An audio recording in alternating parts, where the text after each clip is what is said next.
planning on leaving abusive GF. But we have a child.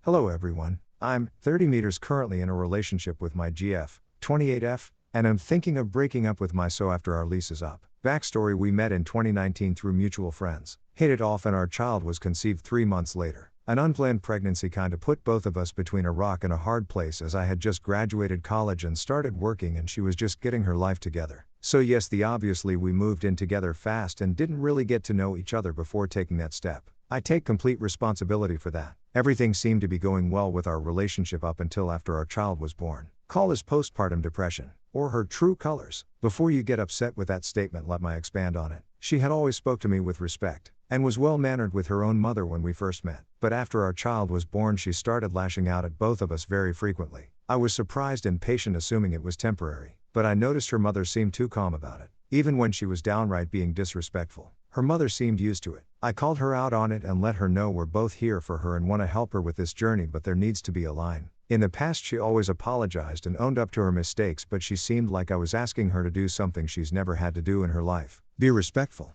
Eventually her disrespect became an everyday occurrence. She would literally yell at her mother anytime she didn't do something exactly the way she wanted her to when it came to babysitting our child. I'd explain to her that she can talk to her and ask her in a regular tone instead of yelling at her in person and on the phone. I was greeted to shut up. As time went on, I became the recipient of her yelling and micromanaging. And yes, she did eventually start putting her hands on me. I started recording her when she would do it, as I feared the neighbors would call and I'd be sent to jail. She of course apologized later, but we're up to 5 of these incidents in the past 2 years. 2 of them were 3 to 4 months after she gave birth, so I let them go. The other 3 have been recorded, but she managed to delete one because I left my phone unlocked. I have enough text messages and videos to fight for custody, as she admits to hitting me in front of our child. But we'll need at least 2 to 3 years to save for a good lawyer to fight for full custody, as I am the only one working and can't cut back on expenses, as she just doesn't like the idea of eating what's at home, or cooking meals. Yes, I brought this up, and her 2 favorite excuses are I'm a picky eater or I don't like eating the same thing over and over. She gets very impatient with our child. Hasn't hurt them, but I feel like if she gets full custody she may take our relationship not working out on our child. I have it made up in my mind that when the lease is up we go our separate ways. I forced myself to take on extra responsibility, mainly for peace,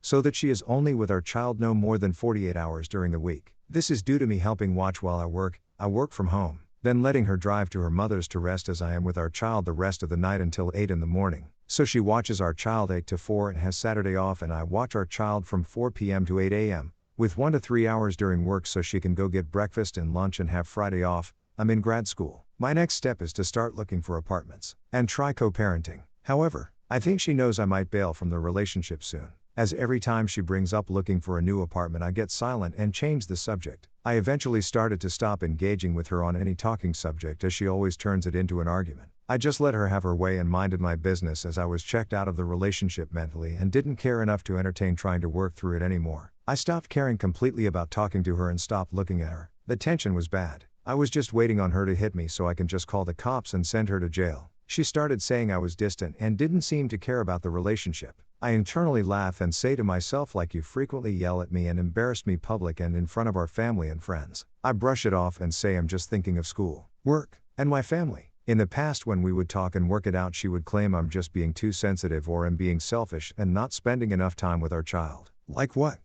I work full-time, pay all the bills, and actually spend time with him when it's slow at work plus at night. That mental abuse isn't working anymore, and she knows it. After 3 weeks of those awkward conversations, she pulled a 180 with her attitude. Started talking nicer, being more respectful, forcefully trying, but it's a painful act. More sex and a good attitude from an abusive GF don't fall out of the sky for no reason. Next step is to cut off sex next week. My best friend thinks I should try and work it out, but I'm afraid of our child thinking this toxic relationship is healthy. Now I'm towards the end goal and was wondering if anyone has any advice on how to proceed or see any blind spots that I haven't covered. TL, Dr. 2-year relationship with GF that turned out abusive after child was born. Getting my ducks in a row to leave. But now she's putting on the good GF act. I'm the only one that works and watching our child equally, if not more than her. You need to seek legal counsel ASAP. If you leave her before custody is established or filed for, depending where you live, you may be the victim of illegal kidnapping. It happened to my ex's little sister. Dad left mom. Mom took off to Florida with kid, because neither parent had court-ordered custody. Nothing was done about it, and now this man has no relationship with his daughter whatsoever, and she's 15. Hit up the lawyers for advice before doing anything. Consultations are usually free or cheap. This sounds eerily similar to my ex and I. Ridiculously similarly, and I'm very sorry for that, so Ike, if you're in the States or not. But there's services to help you with legal fees if you beat her to the punch. They will only help out one party. Like in my state/area, it is called Mid-Penn Legal. They look at your financials and either provide you a lawyer at no cost, or at a reduced rate. Definitely look into services like that. Keep getting proof. The more the better. Confront her mom. See what she has to say. I did that to my ex's mom and the truth came out. It also earned her respect, and when she saw I genuinely cares about my ex and his children, she helped me. She testified on my behalf against my ex because I made it clear I would never take the kids out of her life, something she was scared her daughter would do if she stood up to her for how she was being treated. Get a female lawyer, and one that's catty but calm. Make sure to find out about your judge and which way he tends to swing. They all have a bias, even when they say they don't. Mine was mother bias, but he saw through my ex thankfully. There's options. Don't suffer just because you feel there aren't. And PM me if you want more information. Opinion. Need to vent. What have you? Because seriously, this is my ex and I to a T basically. And if it wasn't obvious, I did end up winning custody. 2 of the children aren't even biologically mine and I still managed to get the judge on my side of all this. The total legal cost is about $7. $5K used. What she does is abuse. And yes, it's bad enough and you aren't sensitive, you are reasonable. Plan a good exit strategy and make sure you have as much evidence as possible. You need to make sure you and kiddo are safe. There are hotlines for victims of abuse. It might be harder to find one as you are a man, but there are some. They will be able to assist you. Also, just to warn you, there are states where it isn't legal to record others, just so you can check if it will be usable evidence. I wish you a lot of strength. And ask that horrific friend as they would say the same to a woman. Moon, do you see signs of your GF having a fear you will abandon her? Specifically, a few months into your relationship, did she start showing strong jealousy over harmless events involving other women, or try to isolate you away from your close friends and family members? She would view your spending time with friends/family as you're choosing them over her. Moreover, she usually would hate being alone by herself. My dude, I was in a marriage almost exactly like this. I mean, it's crazy. I could have written 95% of this post. I am in a better spot now, about 5 years later. If you ever want to talk to somebody who has been through this exact thing, shoot me a DM. The next time she hits you, call the police. You need this for your custody. You need police evidence and reports. Make sure you call them.